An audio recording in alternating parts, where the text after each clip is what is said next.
This is an Adventures in Middle-earth actual play using fantasy grounds. You can find session summaries, items and characters on World Anvil, where our campaign is called In the Shadow of the Mountains.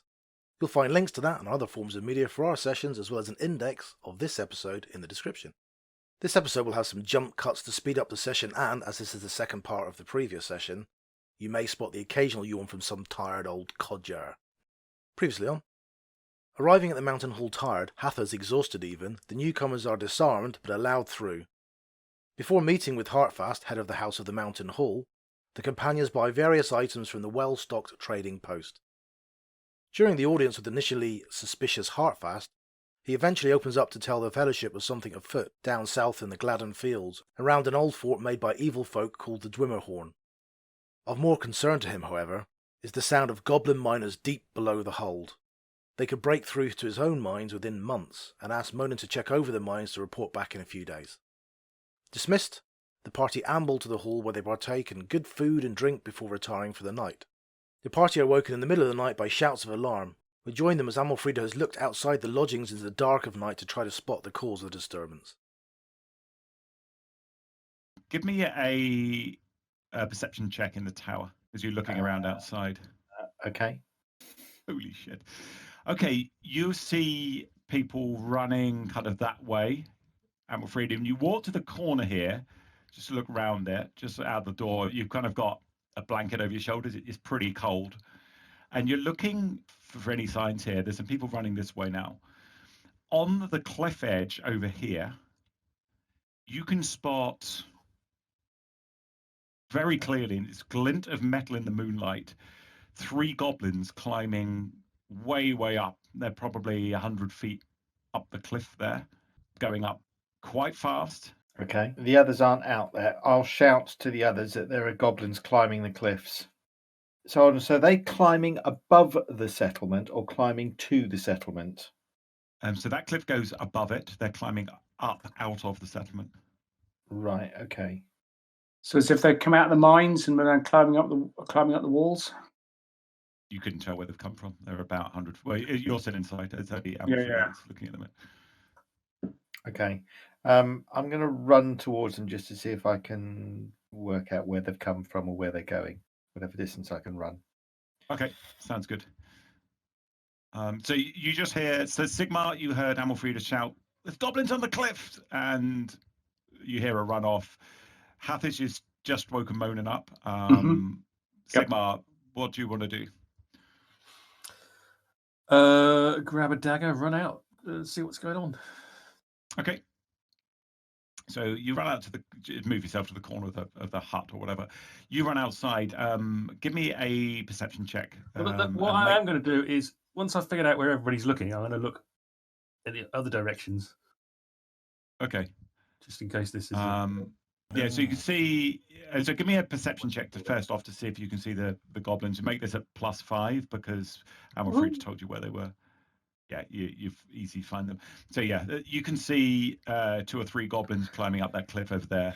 Diversion. That's what I was looking for. You're looking around the rest of it. So where you're kind of running off this direction to look toward the river. Where are you going?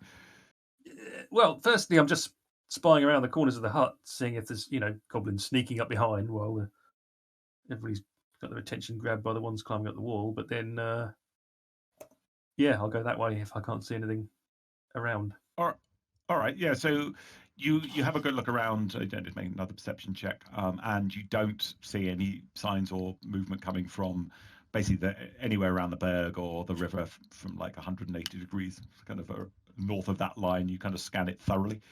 Don't seem to see anything there. Do you want to follow Amalfrida, or are you kind of heading more east? I will see which way she goes, and then basically follow her, but go around the other side of the hall. Okay, so you can move yourself, I guess, 60 feet around the hall. No, actually 30 feet around the hall now. Okay, so you run to that building and then run that way around the hall. You'll be meeting up at Amalfrida probably in the square area or that kind of area just in front of the main hall by the time you both get there. What do you do, Monin, Hathus, now you're awake? It'll take you about a minute to get your breastplate on if you want to do that, Monin. Yeah, I'm trying to help him. Yeah, okay, so it'll take you 30 seconds then. What's that? Is that is it round 6 seconds or 10 seconds? It's 6, so that'll take you 5 rounds. Well, once it's just round his neck, he'll just let it flop there and start heading out to see what the problem is, because he would probably want to see what he's dealing with first. All right, so you grab up a dagger, do the same. Hathus, you grabbing anything? I'm grabbing. It would take you a couple of rounds to string a bow if you wanted to do that. I left my bow with Matey Boy, I think. Okay. Oh no, no. You said that we could have him if they were unstrung, didn't you? I'll string a bow. Has Monin got his shield, and has he taken his shield? Monin, did you leave your shield with your weapons? Yeah, truth be told, it was just a dagger and a breastplate I said I'd take. I forgot. Yeah, but if you've left it by your bed, then I am specifically thinking I'm going to grab it, because that shield keeps me alive if I stand next to you. So if you've forgotten it, I'm sober and I'll remember it. Yeah, I mean, if I see... I'm happy to go, you forgot this. If I see Hathus with a bow, I forgot that we had bows. I'll suddenly stop and go, oh yeah, all right, I need the bow. And I'll start getting my bow. All right. So it'll take you a round to string it. So I'll say this round you kind of put a breastplate over your head and then thought better of it, started stringing your bow. You do the same, Hathus. Mm-hmm. All right, let's everyone roll initiative. So that was a kind of a surprise round, basically. Widow Twanky, Widow Maker. Just saw that. Right, you are. So you can see a line of goblins climbing up the cliff there. I need to roll. They've got initiative on. Okay, so first up was Amalfrida, which makes sense because you're sprinting for it. So, Amalfrida, that's where you are. You're sprinting towards where the goblins are. Yep. So that cliff is near vertical. They're probably about 100 foot off the ground. They've got a big head start on you, but they're climbing quite fast. They look like you're going jeepers. They're climbing well. All right, so drag yourself over that way. 60 feet movement, I'm guessing. Unless you can move further than that, actually. Okay. Amalfrida's pegging it down across the courtyard in a kind of square area. You can really see the goblins. You can hear them a little bit now. They're chittering to each other. You can't really understand what they're saying, but they're looking like they're geeing each other on. Okay, next is Sigmar. Yeah, I'll just run as far as I can towards them, and I'll take my bonus dash action as well. Okay, cool. Yeah, so you can see Amalfrida out of the corner of your eye running towards the same spot you are. And then Monin, what do you want to do? You've now strung your bow. Okay, so he'll step outside and try and see what the dealio is. Okay, give me a perception check. Make it a +2 because you couldn't see where they were pointed, but you did hear Amalfrida say on the cliffs. Whoa. Okay, yeah, you can see 3 goblins climbing up the cliffs on the far side. Nice perception rolls, guys. Okay, he's going to draw a bead on them from here and try and shoot one. Wow, good luck. Target one at the bottom. It's definitely at disadvantage for range because they're 100 foot up as well, and at -5. It's hard, really hard shot in the dark. Yeah, okay. Yeah, I know normally you don't apply disadvantage and a penalty, but apparently this time you do. Whoa. Let me see. Not bad. Okay, so your arrow, it was a hell of a shot. It's a bit drizzly, dark night, blustery wind. You see the arrow, you aim it really high. It's such a shot, and you see it come down. And you think it's going to arc straight into the goblin's back, and it just skitters off the rock next to it. It was a hell of a shot, but unfortunately it missed. Ah, bollocks. And then he's only going to spend more time just looking around, listening to see if there's any other noises. And that'll be his turn. Okay, yeah, you don't hear anything else other than the chittering up there. Goblins, all 3 move up the cliff, so I'll move them like 1 square, but they're going about 30 feet up around, and it's if like that they're like mountain goats. It look like they're born to this.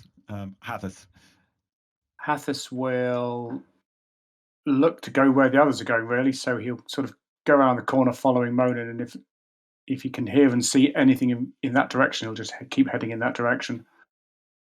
If that makes sense. So you can see Amalfrida running towards Yep. the mountains, and you can hear sounds of other running. So, Amalfrida, there are people milling around on this sort of area here. There are a few people pointing up, throwing stones woefully short as the goblins go flaying up the mountain. That's where all the people ran to by the looks of things. There's a zigzagging path that you'd need to go up to get up to that area, but that's where you saw most people congregating now. So, Hathus, that's what you've catch. What, are you just Yep. running? Yeah, just There we legging it in that direction. If you can let me do that. Yeah, brilliant. And Juan will bound along happily next to me. You just hit next actor, Amalfrida. What do you want to do? Presumably, where the people are is higher than running across. It is. So there's a zigzagging path going up there. It's not well So drawn, 10, 20. If I run, I could probably get. Oops. Yeah, you probably get to about there. Yeah, I could probably get to about there, I guess. That's fine. So yeah, you're luckily you're a fit young woman. You're sprinting, your thighs are burning by the time you get up the top. Then you realise you've still only just got a blanket on and a small knife in your hand or something. But you do see there's a lot of people similarly dressed actually coming up, and it looks like there's you would gauge that this isn't the first time this kind of thing's happened, and it seems like the numbers are important. Numbers of people here. There's quite a lot of people now coming out of houses and making a huge din and running this way, which is kind of like they're almost like this is the plan that they've got. Sigmar. So the thing that is marked number 6, is that higher? As in, if I come around this corner of this building to try and what is it? What does it look like? It's higher. So this area here, hang on a sec. That area is kind of a hill going up to a mining camp. There's a path that zigzags up the hill. You can climb it. So from about there to there is pretty steep, Sigmar. So that would be difficult terrain, but you can still get up it. It's not. So I mean, basically, from me to the goblins, I don't need to go through that bit, do I? No, they are probably 130 foot up the cliff now, though. You would absolutely need to climb to get them, and basically each 5 foot square is the equivalent of about 30 feet of cliff face going up. It's not shown. If you want to do that, that's pretty risky in the dark. Yeah, it is. Okay, so they're heading up a cliff. Is it possible to tell where they've been? So if I move to the opposite corner of the building, roughly. Are you looking for tracks around on the floor to see if they've kind of come up that way? Yeah, so that's what I'm going to do. Okay, So just move yourself there and give me an investigation check in the tower. Wow, okay. You can see tracks heading. It's interesting. There are some goblin tracks coming this way, and then there are what looks like a pair of human boots tracks going that way. Well, I can tell where the goblins who came that way have gone. Yep. So, using my cunning action, I'll dash back 30 feet that way. Okay. I'll move 30 feet, search the tracks, then dash back. Yeah, and you can follow them fairly easily. There's quite a lot of rain. The ground is soft, and the tracks are pretty easy to follow. Okay, Monin. Okay, he's realised that bow shot's going to be a really unlucky. Take an incredibly lucky shot. So he's just going to head off to the weapons store, number 3, dash over to there, and try and get his weapon. All right. Panting around. Okay, so the first of them goes out of sight around the edge of the cliff, around the top of this sort of bluff they're on, as does the second. The third one is just about to, but not at the moment. So you lose sight of the first two. They kind of got over the top of this cliff area. Hathus, you're up. Hathus is going to keep following Amalfrida because he can't really see the rest. So Huan will jog along, loop happily along. He thinks it's all a bit exciting so far. All right, yeah. So you'll go. There are a few other people running this way as well, Hathus. He'll try and get a sense now of what's going on. Are they just standing at the bottom throwing rocks and banging pans, or is there anything else happening? No, so you can see some guards taking some shots, going pretty wide, to be honest, at them. at the goblins, and the rest of the townsfolk are throwing rocks or banging, making a lot of noise down here. Like it's like shooing off wild animals. It seems that's the kind of thing they're doing. Okay. Amalfrida. Well, there's nothing I can do about the to hit the goblins. So I'll move a little bit closer to where all the people are congregating and listen to what they're saying. Is this usual? Is this common? Where do the people think the goblins are coming from? Yeah, so you hear things like bloody late in the season for goblin attacks. It seems like most of the attacks happen during winter months. This is kind of springtime now. And then you hear sort of anyone missing? Is there anyone injured? Everyone's loved one's okay? And they're all asking after each other. That's kind of what you pick up. Okay, all right, that's it. It's my turn. Okay, Sigmar. So Yeah, the I'll keep following tracks are going this way, basically, towards that corner. Yeah, well, I'll keep following them. I'll move you to basically follow the tracks. So you kind of go around to that corner. How far is that? 10, 15, 20, 25, 30. And then they go towards this corner here. You can see here, just on the corner there, that on the ground there, it looks like there is some scene of a scuffle. There's all the footprints. There's sort of footprints going in all sorts of directions, and you catch what could be blood, like on the ground, glistening in the moonlight in the area, sort of dark stains down there. That's all you can do right now. Monin. Yeah, he's going to head over to the storehouse. Okay. I presume there's So a you get up guard to there. the door. It's not the same old chap you met, but you see a guard, and you recognise him. He was actually in the feast house last night. I take it you want your weapons then? Looks like there's been some goblin attacks. All right. Just the one. Yeah, they go in. He invites you in. He'll basically, by the end of the round, you can get the weapon and kind of be back to where you are. He fumbles with the door a bit. There's only one weapon that looks like that in the entire weapon cupboard, and he gets that out and passes it to you, hefts it, and like nods sagely as if you understand what sort of dwarven hammers should feel like, and then passes it over to Monin, and you're back there.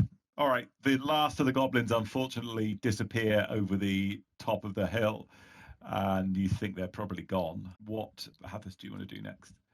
He's going to carry on running up towards Amalfrida and presumably the crowds of people. When he gets there, he will kind of start asking, what's going on? Why are they doing this? Is this an attack? They just seem to have climbed up the cliff. What? Someone explain. He'll say in between gasping breaths of having... Sneaky little buggers, they always do this. They just raid us in 2s and 3s, and let's hope they haven't killed anyone this time. Right, and so they've attacked. Then they bugger off. And then legged it up the cliff. Yeah, we can't follow them up there. If they get any sort of start on us, it's impossible to hit in this bloody weather. Sneaky buggers. Swines. Okay. Hugh follows her up as well. Yeah. Amalfrida. So you saw Sigmar run up to that corner and then run back. You don't know where he's gone, Amalfrida, but you know he did that. And you can talk to more townspeople if you want. Up to you. No, I will. What sort of time is it? Probably about 3 a.m, really in like middle of the night. Okay, I'm going to start walking back to bed. Okay. Sigmar. So you see what you think's blood on the ground down there. Yeah, I'm going to basically stealthily scout around and find out what's up. Okay, give me a stealth check in the town. Lurking. Okay, you seem pretty quiet. You can't hear any noise. And where do you want to creep up to? Where the blood trails are? Yeah, peer around the corner. If I can't see anything, I'll go the other way around the building, and just essentially find out if there's any bad guys around. I don't want to be surprised by them, but if there's somebody hurt, then I want to find. All right, give me so move to the corner, and then just give me an investigation check to see if you saw signs of anything. Wow, you see quite clearly footsteps going kind of that way to about there, and then a big sort of a footfall that slides and goes over the cliff that you spot. But this is the only place where the blood is. Yeah. So it looks like somebody's possibly been stabbed and then slipped over the cliff. That's what you would intuit. we say cliff, but it doesn't look terribly steep on this map. Is it precipitous? So between there and there is probably 200 foot down. Okay. Then I'll lie on my belly and slither forward as far as I can, peer into the darkness. Okay. Down below, you can see probably halfway down, there is a wounded watchman. He's trapped in some rocks about 100 foot below you. Looks really badly hurt. Legs definitely broken, and he looks unconscious or dead. It's not unmoving, but it was definitely a watchman that fell over, not a goblin by the looks of things. Then I shall holler out at the top of my voice, "Help! Bring rope! Bring bandages!" And then start to clamber down very carefully towards him. Ooh, okay. So you Unless start it looks climbing next stupid round. to do so. It's near vertical and it's night and it's wet. Oh, wet, no, then I so won't. you use that as a guide if you want to. Yeah. Okay. So understood. You're hollering to get help and stuff. So Monin, you've got your weapon and you're about to embark on a sprint back down the hill. Yeah, exactly. That's what he'll do. Okay. You can do a double move if you want. That's fine. Yeah, I did. Oh, and that'll do him. Okay. Hathus. So you heard faintly on the wind, but you heard Sigmar hollering for help. Yeah, And I'm something sure I'm about heading ropes that way. and bandages and stuff. Yeah. Okay. Heading that way, as is Huan. And assuming, and I'll shout to the commoners around me, so come on, someone needs help. And I'll let them past because I'm old and knackered. I'm assuming younger, sprightlier people have dashed past me. Yeah, so you guys were fastest to react. So Amalfrida, you heard Sigmar hollering for rope and bandages. I haven't got any of those. But, well, I'll jog over towards his direction then. So Okay. probably about there. Amalfrida, let down your hair. Okay, Sigmar, you've looked down a cliff and there's sort of rivulets of water running down it from the rain and take a really deep breath and go, no, that would be just stupid climbing down there. Look in the building, see what's in there. If there's anything that can aid me in my rescue mission. Hang on. Oh my god, this would be amazing. Oh, perfect. I found a corpse figure. So that building looks like another kind of bunkhouse. Most of the workers live in dorms, really. But I assume they would be yelling if they're... Yeah. So people are kind of yawning and coming out. Looks like the doors, quite a few of the folk have already come out. The door was bolted and stuff, and a couple of other middle-aged guys come out. What's all the problem? Wounded man down there, get a rope, quick! They kind of shake their heads a bit, get the sleepiness out of it, and then run back inside, and they hear them sort of rummaging around and opening up a crate and that kind of thing. Anything else? Not really. I mean, if there's anything else about that's suspicious, or well, I don't know. I'm assuming the goblins have gone, but yeah. So what it looked like happens. You can see goblin footprints coming from here to that corner. That there's a guard probably doing the rounds of the perimeter, and was either surprised or saw something strange going on here, and then was jumped, went over the cliff. And then the goblins followed his tracks crudely to try and cover theirs, probably, to go up here. You saw through that, and then they climbed up the cliff. So looked like he surprised them. A bit of a scuffle. He went over. You don't know how badly injured or if he's dead, though, from what you can gather. So that's the edge of my map, the right-hand edge. Is there anything to indicate what's beyond there, where the goblins have come from? Basically, it's a very steep edge of the ravine. So either they climbed up from the ravine or down, or just came around the ravine. From what you saw of their climbing ability, it's way beyond what humans is. So they could have come around just around the ravine. All right. Well, yeah. I shall wait for rope. Okay. Monin. Assuming he's heard the call for rope and bandages, he's heading to our place to grab Hathus's go bag and his own rope. All right. Sounds good. Yeah, so say next round you can do like a normal 30-foot move, having grabbed them. Hathus. He's going to head towards the noise and kerfuffle. He's getting a bit knackered. He'll do his best. Assuming I can sort of run in straight lines and I don't have to keep off the grass. Huan will So just... you and Amalfrida kind of jogging along together, pretty much. Yeah, give or take. Yeah. All right. I'm assuming other people, so I will be coming. And if I'm not seeing reasonable numbers of other people, then I'll shout as I go along. Come on, come and help! Man down! Okay. Yeah, you see a few other people running that direction as well. Good. Amalfrida, as you're running, you suddenly hear this incredible, deep, resonant horn note. Monin's finally figured it out. It's definitely coming from the Berg. It has to be dwarven, you would think, from the deep notes, and it sounds like Monin's horn, except in like 5.1 surround sound Dolby in comparison with what Monin can play. But really, really, really deep. It sounds like a warning note. Okay, what are you doing, Amalfrida? Do I know that is a warning note? You would assume so. You give me a knowledge traditions check, because you know the woodman fairly well. Okay. Huh. No chance. Yeah, this wasn't that bad at all. It's above a 10. So you have heard legends of the horn here. You've heard from it from when you were in Woodland Hall, and conversations over a couple of winters ago. They're called the Horn of Warning, and it blows when the woodmen are under attack. But you don't know whether that was just skirmish under attack, or whether it was hundreds of goblins attack, or whether they just blow it for any little goblin that happens to stumble into the town. So, which does worry you slightly. Right, I'm immediately heading for weapons. Okay, so Hathus, you see Amalfrida kind of running along beside you, just like you heard the horn blast, and then she disappears back towards the house. And next is Sigmar. You hear that horn note, Sigmar. Guy comes out with a rope.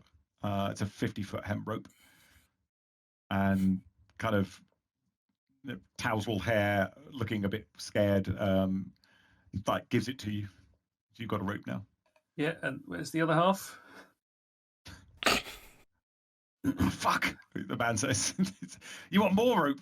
You see where he is? And I point over the edge. Oh God, he's a long way down.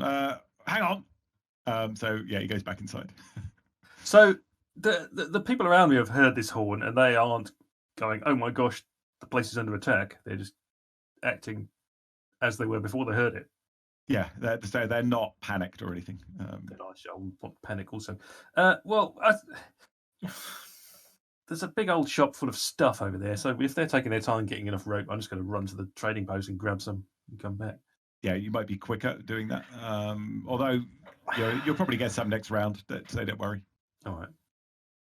Yeah. But you just take a round. So you basically I'll start securing that rope to something sturdy up here. Yeah. Okay. Yeah. You can see a hitching post or something in the corner there. You can start tying that rope to. Monin. Meanwhile, it looks like Monin's going through this to see Amalfrida's got a coil of rope, Sigmar's got 2 coils of rope, Hathus has got a coil of rope, and I've got a coil of rope. So he's gathering them all this rope and the go bag, and then once he's got that, he's going to run towards where he thought he heard Sigmar's call. Okay, yeah, so it'd be around to grab all of that stuff up. You look like a mountaineer, you've got rope looped over your shoulders and all sorts of stuff now, but definitely got all the precautions taken. Hathus, what are you doing? He's going to keep heading for Sigmar, because if someone's called for bandages, they probably need a healer. Okay. So he's going to run to where Sigmar is. Yeah, you come sort of puffing up. You're really knackered. I am absolutely puffed out. And Huan comes up afterwards as well. Yep. I'll say, "Where's the patient? What's going on?" Ah, Brother Hathus, can you climb? No. Well, I'll better go and get him then. Amalfrida, heading up towards the house still? Yeah, I need to get weapons. If I was there, yeah, I'd have headed up that way then. You're fit and healthy, sprinting around the corner. Okay, next up is, let me just get rid of Hartfast. Doesn't need him. Sigmar. Yeah, I'm just wondering. We've got these doomed to die things that kind of tell us stuff. Mm-hmm. Is that feeling telling me anything at the moment? No, it doesn't. It doesn't feel like you're impending death or anything. It doesn't feel particularly foreboding. Your sense. Okay. your All right, spidey well, senses. Yeah, if there's without rope, I'm not going down. If there's rope, I'll go down. So that's kind of Yeah, you've got two lengths of rope now. You're knot them together. You've secured one end. You just tying the others around your waist or something and trying to climb, or having someone lower you. What's the plan? well, if there are people there that can lower me, then that will help. They can essentially let the rope out while I climb down. Okay, I can help. So you can get a climb check at advantage because you're being helped and you're tied on as well. So if you want to go extra fast, otherwise you can climb at 30 feet around. Let me know. I'll take it slow to start with. All right, so give me a standard climb check at advantage. So strength athletics check. Yep, you're fine. So you're down about 30 feet. You've got about another 70 feet to go. All right then, and I'll call out as I'm going. Hold on, we're coming. Monin. Yep. Sprinting round He's the sprinting side. off. You're on a path around the hall. That's him. Sorry, this is. I don't know if you're recording this because it's just basically the entire party running around all over town over the last 3 minutes. Next up is you, Hathus. So Hathus is trying to help lower him down on the rope if help is required. Or if there's some burly young men there, then he will peer and, like any man over the age of 40, will shout helpful advice like, to your left, bit, hang on to that bit, that's right. Be careful. Yeah, don't fall. Don't make it any worse. Yeah, you're being extremely helpful, Hathus, and all of the young men are ignoring you. They've got biceps that are honed in the mind, so they're fairly comfortable with this. Yeah. Next up, Amalfrida, you'll probably get up to the house this time. So you're not seeing much panic, Amalfrida. Even though there was a horn that was sounded. Yeah, it seems that. So they just sound that kind of whenever somebody falls over and. Right. Okay. You don't know when or why, but yeah, it's not presaging imminent doom to the town. You would suspect. Tis the horn of slight misadventure. We have a big horn and we're going to bloody use it. That was the little horn. That was the 3 goblin horn. You wait till 20 goblins come out. Up at the top there and then look a bit. So you've got a warning horn that sound and everybody just, carries on. At which point I think I can just go back to bed. Yeah. Because there's nothing else I can do. This is the strangest place I've ever been. Goblins climb up bloody cliffs and you all run out and look at them and go, well, look, they're doing it again. And then you sound a horn and go, that great big horn has sounded. It's the strangest place I've ever been. Okay, well, she'll run to there, and if she can get a weapon, she will. And if not, she'll go back to bed, I think. So you've definitely got your weapon. Right. He's kind of ready with it. There are a few... He's holding it. No, there are a few other hunters up here asking for weapons. It's interesting, none of the townspeople have come up here. You suspect that a skirmish like this, any big raid would be very different. They're used to, they're not expecting other goblins to attack. You would think based on behavior. So. Okay, that's probably all I can do. Okay, you've got your weapon back. And next up is Sigmar. Are you going down at normal speed? Well, yeah. If you're not doing anything too risky, I can just fast forward a bit because I can take you all out of initiative. So you climb down. Can I go faster than a normal person could, given that I've got this cunning action dash thing? I don't know. If not, anyway, yeah, whatever, John. Yeah, you kind of clamber down fairly carefully. You eventually get down to the guy here. He is alive, but just. He's cold. He's got a nasty wound to his leg, and his leg's broken from the fall, but he is still breathing. You tie the rope around under his arms, and then ask people. And so you're basically sitting on the narrow ledge where he was, and you eventually get him secured. Holler up to lift him up, and he's lifted. By that time, Monin, you get down there. You've got your bag, Hathus, all that kind of stuff. And after about 2 or 3 minutes, they pull the guy up and then also pull you up shortly afterwards, Sigmar. So you're up here. The injured guy is now up here. And Hathus, you can treat him if you want. Yes, I will tend his wounds for a good 10 minutes, binding his wounds and treating him with herbs and pulses and offering him soothing words, which is very important. And that allows me to D8 by my proficiency modifier, so 2D8 plus my wisdom modifier, hit points healed at the end of that 10 minutes. Wisdom modifier is now +5. So it's 2D8 +5, yeah? Mm-hmm. So I'll do +5 in the modifier and then 2 times that. And you should have that coded, I'm guessing. But oh, well. All right. His breathing eases. The rapid breathing he was doing eases. The pain seems to have dissipated a lot, and he's just going into a kind of a. Actually, no. He kind of comes round. A bit of a knock on the head. He's definitely looked a bit concussed, but you've healed the injuries. You've got him away from the immediate risk of dying, and he's looking a lot happier. He's just looking really uncomfortable. If no one else is doing it, when he looks appropriate to ask him questions, I'll say nicely, sort of, what happened? What can you tell us? Was it goblins? Bastard goblins! Yeah, I was doing my rounds, and they jumped me just outside here. How many? The bloody cliff. How many of them? 3 of the little fuckers. It was only a little raid, and it's not a fair fight. He's probably looks about mid-late 20s.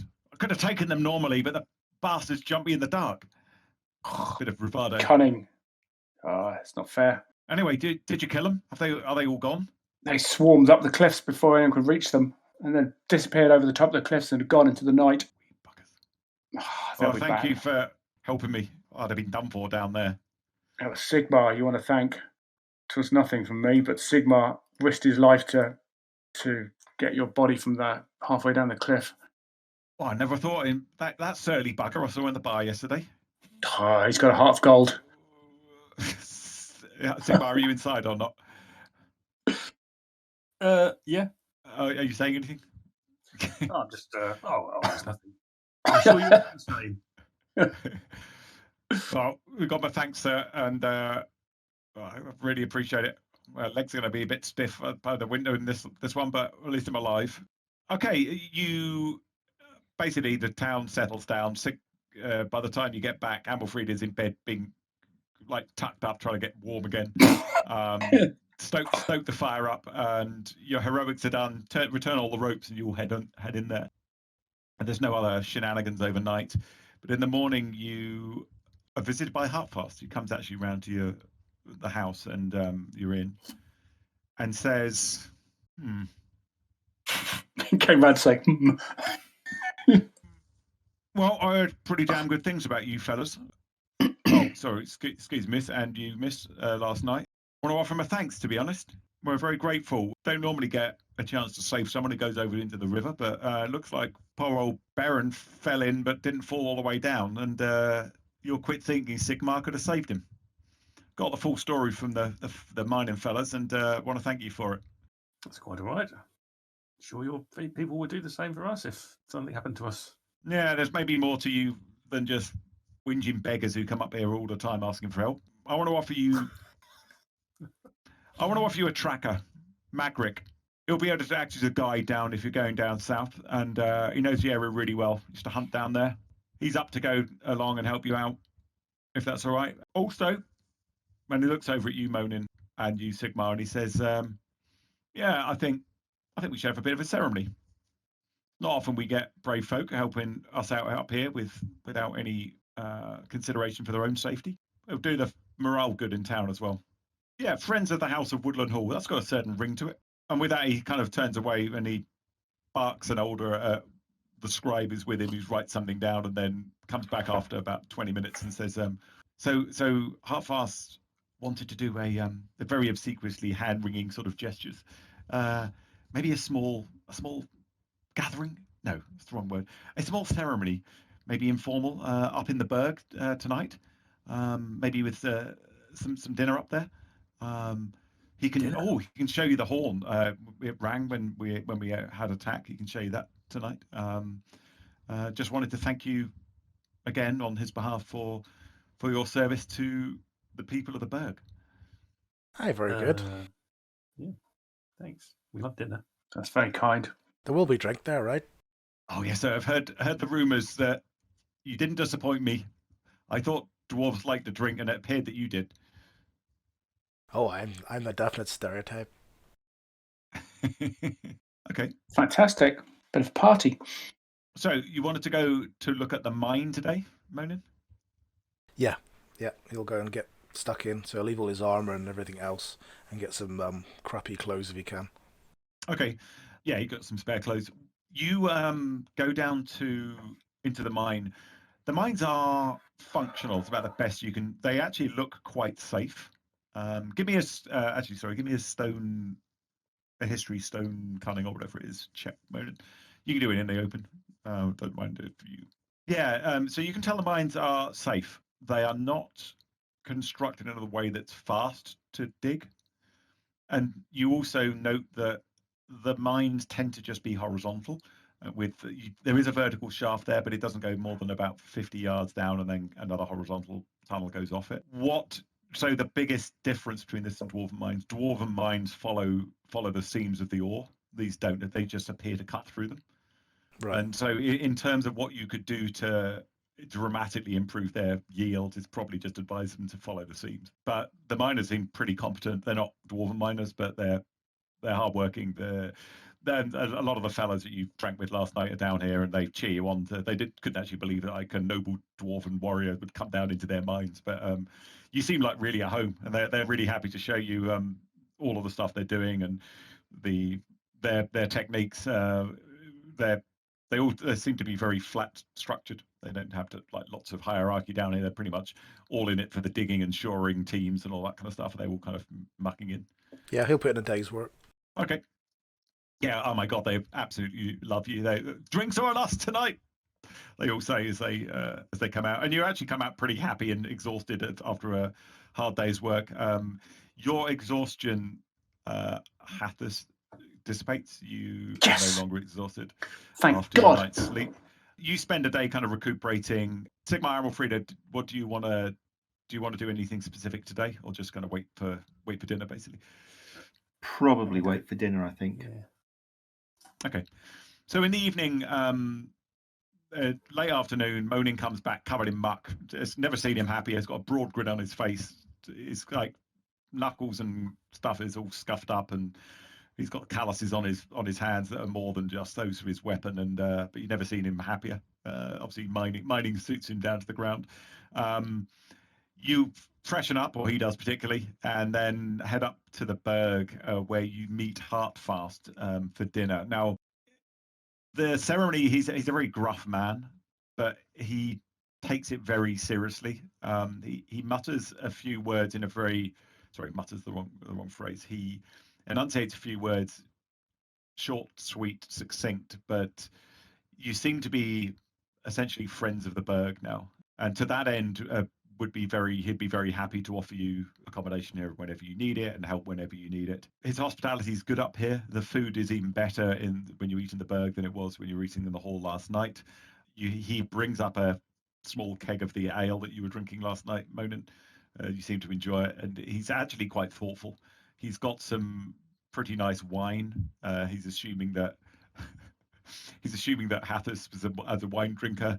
And he's got some beers, and he's got some honeyed mead. Obviously, assuming Bjornings love honey, so whether Amalfrida does or not, different matter. But his hospitality is fairly good. He spends the evening talking. He listens to Monin very carefully when he was talking about what he found in the mine, and asks you some quite insightful questions, Monin, about bracing techniques and all that kind of stuff, given what we were describing about following seams and stuff. And you strike up quite a decent friendship with him by the end of the night, Monin. He does seem very, very keen to use you to try and encourage dwarven smiths or miners to come and take a look here, particularly regarding the goblin threat. So how do you want to leave it in this evening, Monin, with that? Yeah, fully committed, or yeah, he'll next time he's up in that area, he'll definitely mention it to people up there and see if they can send some people down to have a look here. As long as there's maybe some trading that can be done, so it's mutual beneficial for everybody. Yeah, I mean, he seems. You've been so helpful and you could probably tell he's seen dwarves, and his experience hasn't been overly positive with them, even though the rumours about dead relatives falling in the river may or may not be true. But you seem to have swayed him. You seem very open and actually gave him some very helpful information.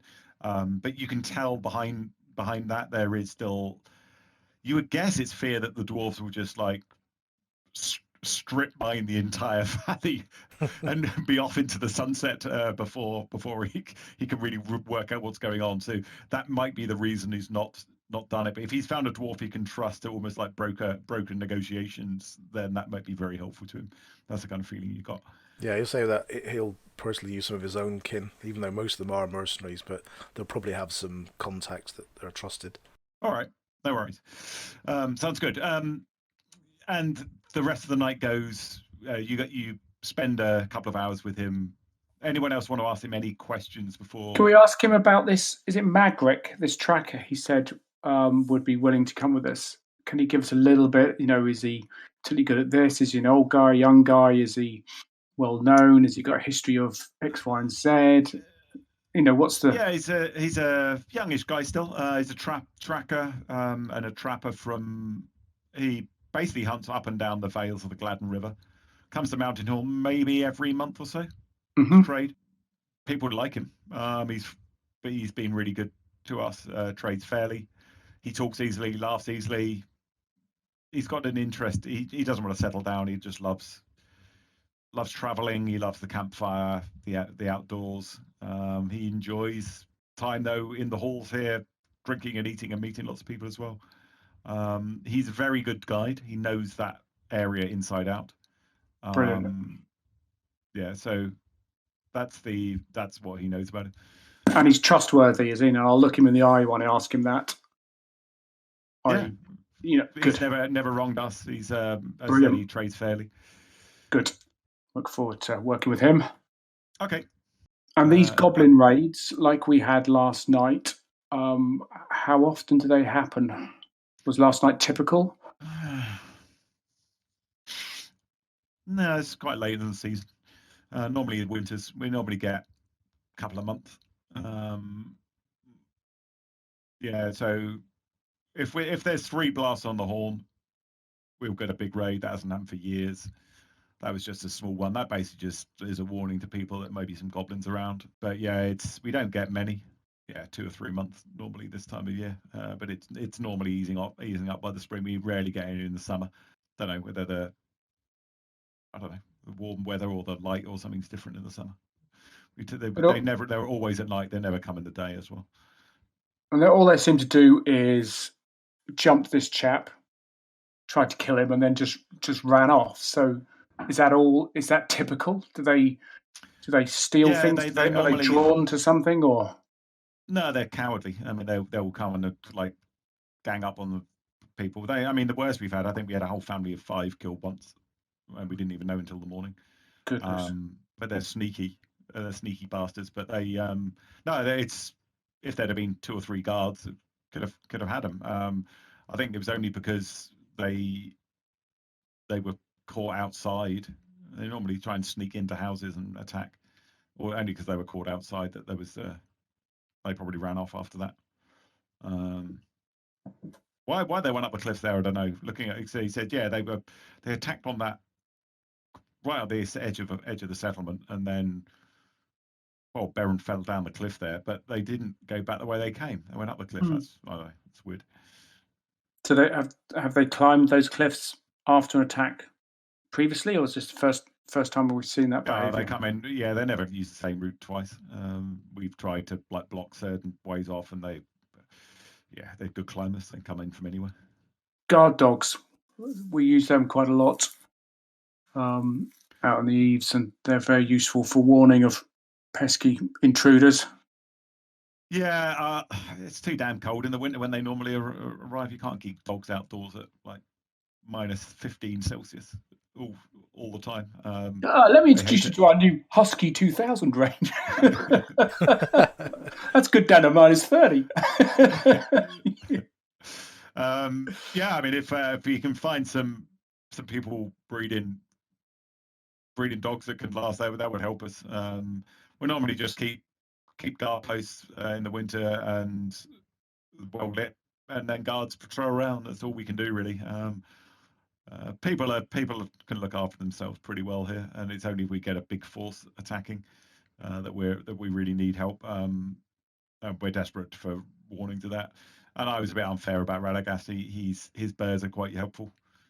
We've spotted, had early warnings of the last, well, 2 of the last 3 raids anyway, big raids, and they're going about 8-10 years. So, and that's all down to Radagast birds that can sense where these things are.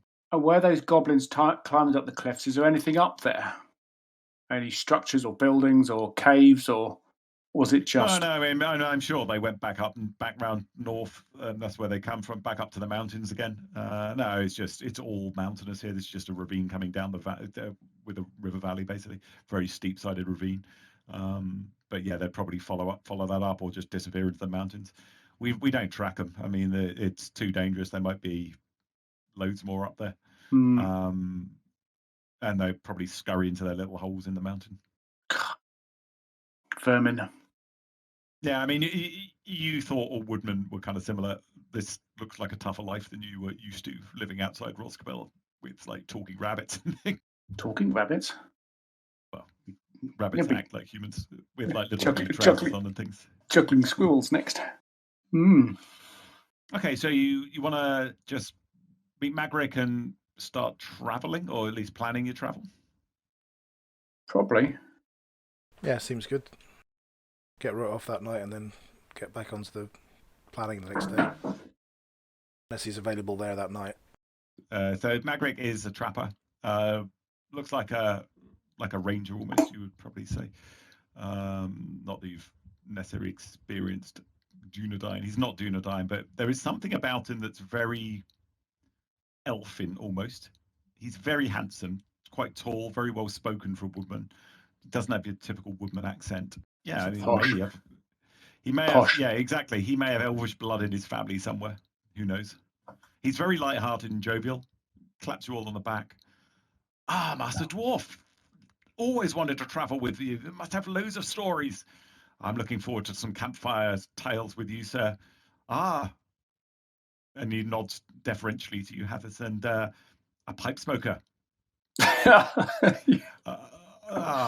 Man after my own heart. Have you got good tales to go with a pipe there, sir? And he nudges Amalfrida in the ribs and says, always liked traveling with a hot-blooded Bjorning woman. And then he ducks as you playfully punch him full in the face. And looks over at Sigmar and he said, I can't place you Dalish. Beyond the woods, I would suspect. Very well dressed, and you are anything but well dressed, Sigmar. You are definitely a townie, but like functionally dressed, and he's definitely buttering you up, you would say. And then he says, "Right, well, no time let the present to get started. Let's get on the road in an hour. Hartfast says you're heading towards the other side of the Gladden. Is that right? Looking around there, I know it like the back of my hand. Come to the right person. Brilliant. All right. So he's like almost goes off whistling, and he looks like he's going off towards the store. Okay. Hathus is going to head for the meeting hall number 4, just in case the trapper Thorio that we spoke to earlier is around. You know, the guy that sort of told us about the missing trappers, etc. Give me a... He'll look around to try and catch him. Roll a d20. It's like a luck roll, so just give me a d20 roll. Higher the better. 13. He's there in the hall. I shall come up to him and say, we are hitting the road fairly soon. We're kind of trying to look out for those people, those trappers you were missing. We've been given a chap called Magric to travel with. Is he any good? You trust him? It's a bit of an intake of breath. Well, he's independent, as if that's a bad thing. He does his own trading, basically. As an idiot, he should be concentrating on his skills and just tracking and trapping stuff, and it'll make a lot more money if he works through me and my very modest 70%. I understand, but If we're going out into the wilderness with him, does he know his way around? Is he going to get us killed at the first corner, or will he keep us safe and keep us on the road? He begrudgingly sort of says, "Yeah, I mean, he's good, unfortunately, but yeah, you'll be safe with him, I think." Fantastic, thank you very much. Hopefully, we'll see you again. Better news. Will do. Yeah, and hopefully the poor fellow went over the cliff feels better.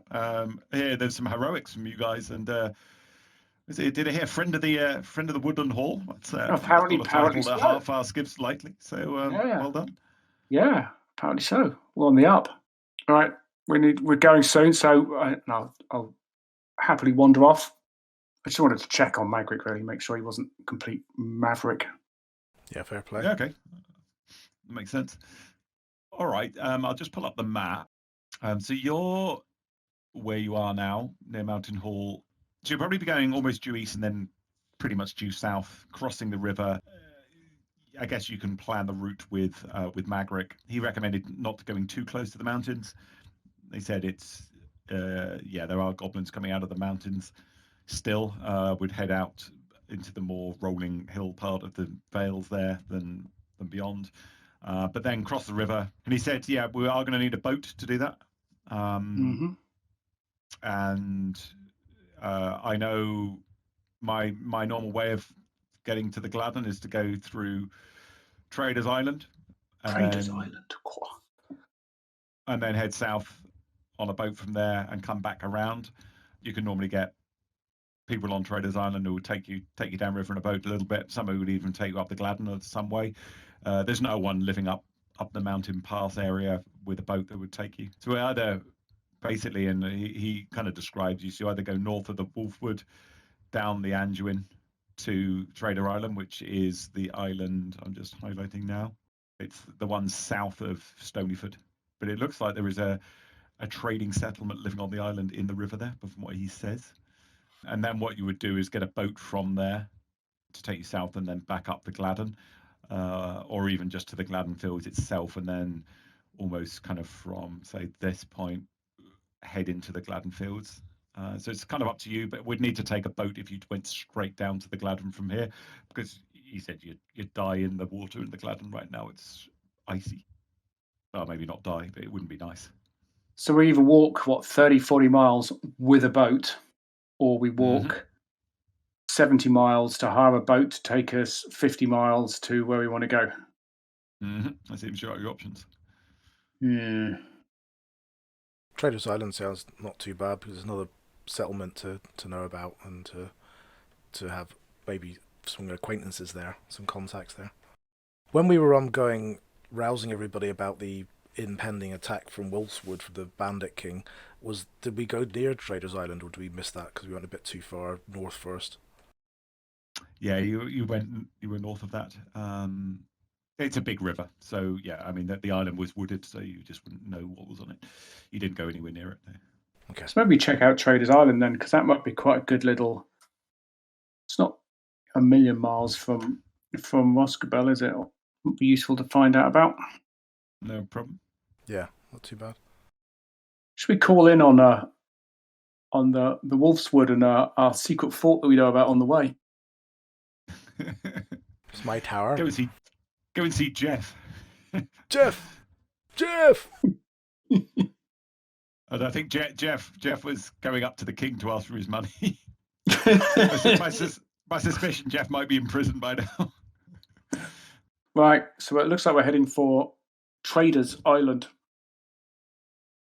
Sorry, there's some obvious jokes about what could be going on at Traders Island, but we'll see. That'll be a task for another day. All right, so if you're planning that travel, I'll let you know how far it is, and then you can head out. 20, 30, 40, 50, 60, 70, 80. It's about 90 miles to Traders Island. God, bloody hell, it's knackering this place. And it is moderate terrain, borderlands. So the terrain being moderate is a DC 15 roll. So for the planning purposes, to head out, it's not going to take long to get there, but you're still going to need to give me a DC 15 checks on the planning rolls for everyone. So everyone gives me guide, a wilderness survival or intelligence law, the scout, an investigation check or a stealth check, the hunt woman, a survival check, and the lookout, a perception check, wisdom perception. God, bloody hell. And we need a DC 15. 15's not trivial, is it? No. Not when you roll a 5, a 4, and a 3. No, that's could have been better. And especially considering you are now, okay, it's not easy to walk around on the moors like you're doing, but yeah, imagine this in the middle of Mirkwood, trying to do 50 miles through Mirkwood. All right, that wasn't ideal. We've got one success out of all of those. So your disposition roll will be at -2. That is quite exciting, right? Let's see what happens. D12. 7. Okay, quite a good roll actually. Any skill check during the journey will be made at +1. That sounds good. That's the result you got. Yeah, it's pretty well planned. All right, journey hazards. You're only going about 9-10 hexes. So everyone give me sorry, not everyone. The guide, give me a wisdom survival check. For a good road taken, a soft bed and a warm fire from the scout needs to be a dex stealth or an intelligence investigation check. And a hearty meal from the huntsman, if you can provide good food for the journey, would be a wisdom survival check. Are these DC 15 again? These are all DC 15. Hathus is balls up with the Sigmar pulls us another soft bed and a warm fire out of his hat. And Amalfrida out of his skills.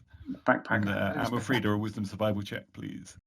Amalfrida fills your bellies with some good food for the journey. So you are going to get a con check at +4. Good luck with this. Do we all need to do this? Sorry. Yeah, this is an exhaustion con save at +4. This is +4 for the journey. +4. Monin nails it. Wow. Yes. Hathus pulls one out the bag. Yes. Sigmar's feeling ropey, and Amalfrida. That was 5. A con save from Amalfrida at +4. That'll do it. Amalfrida's absolutely fine. Monin, sorry, not Monin. Sigmar is exhausted after the trek. He was particularly concerned with the scouting out, knowing that it was getting close to the Wolfwoods. Pulling all those things out of my arse was exhausting. Lugging this duvet is really taking out of me. Exhaustion's a nuisance. Yeah, that's why I think we should play this properly, because it's meant to be a bit more hazardous traveling in Middle Earth than normal fantasy, which you just like teleport to the next town or the dungeon side or whatever. So, however, during the journey and every evening, Magric is really good fun. I mean, he's a really good storyteller. He's complementing your skills. He seems to be as good a tracker as you as the rumors are about him. And in the evenings, he's a good listener as well as a good storyteller. So he tells some funny tales of his adventures trapping and tracking and all that kind of stuff. And he asks you a lot of questions. He seems to be quite interested, Monin, in your family's wealth, which is not that surprising. Not many people meet that many wealthy dwarves. He gives Amalfrida a fairly wide berth after the first couple of evenings of stony silence from her, and eventually just stops trying to chat her up and sees that like pouring water onto the sand. It just had no impact really at all. But yeah, he spends much of his evening chatting with Monin and Hathus and sharing a pipe and that kind of stuff. But pretty entertaining guy. The rest of the things here, we just need to do a journey event roll. So give me the lookout, a wisdom perception check, just to see if you can avoid or modify any rolls against that. Yeah, you're fine. So you spotted, you would guess, Monin, you spotted some possibly bandits from the Wolfwood. Jeff! And you urged the crew to hide for half a day, and you didn't see them again. And they looked like they were coming back to the Wolfwood they kind of area at the second island at the north, Stonyford kind of direction, and heading back towards the Wolfswood. They didn't look like farmers or anything. There was about 6 of them, and you decided just to hide in the edge of the Wolfswood, and they came in about half a mile from your position and just disappeared into the wood. But you avoided them, and you'll make it safely to the banks of the Anduin near Traders Island. Who wants to do the random roll to see if you hit a blighted area on your journey? Don't get a 1 on your D20, basically. Neil does. Neil, go on. Don't fumble it. You never fail to disappoint. Whose idea was that, Monin? That's brilliant. Okay. No, it's not brilliant. That's terrible. That's fantastic. So, at one point during the travel, you were trudging up a hill, and suddenly you notice you're in this very, very old set of ruins. It was only, you thought they were tumbled stones from a dry stone wall, but as you went in there, it was clear that there were some buildings up the wall towards the top of this hill. How old, you don't know, but it was when you were going across a particularly smooth and flat area, you caught a glimpse through the dirt and dust to a very, very old mosaic, potentially thousands of years old, lying undisturbed, with just some creepers and leaves blown across it, and it had very dark designs on it. So everyone give me a corruption check at DC 15 wisdom save to see if those dark designs affected you. It's 21. Ooh, Monin. You're all okay, apart from Monin. Monin's been corrupted. Monin for the next few days, you can hear him muttering about that. He couldn't get it out of his mind. And you take a point of shadow, Monin. Oh, he's turned evil! Kill him! Have you already added that, Monin, or not? Yeah, just added it. Went from 3 to 4.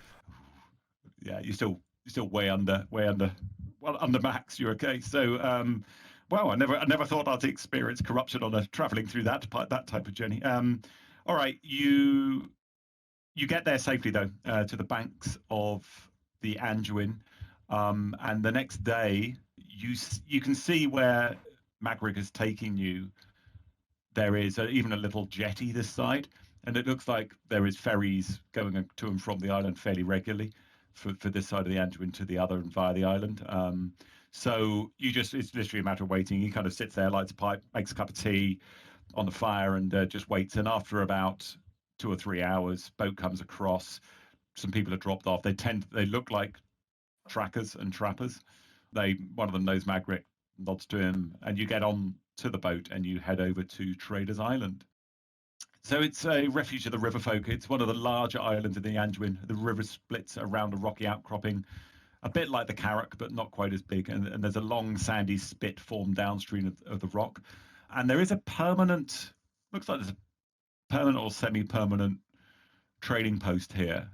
There are stunted trees and long grasses bind the island together, but the ground is not always safe. And you're advised by Margaret not to go too close to the edges. And what may seem like a stable island isn't around the edges. It's just stay towards the middle of it. And that's probably where I'll leave it tonight, given the time. You can explore that and then head up the Gladden in the next session. Well, you heard the man. That is the end of this session. Thanks very much for watching, listening, subscribing. A bunch of more subscribers now, and the heady heights of in the 50s now of subscribers. Double digits on followers on Podbean. Thank you very much. Saves me a big job in trying to publicise these. But remember, as a general rule, they come out Thursday evenings, 8 o'clock my time, which is GMT. Anyway, catch you next time. Happy gaming. Cheers.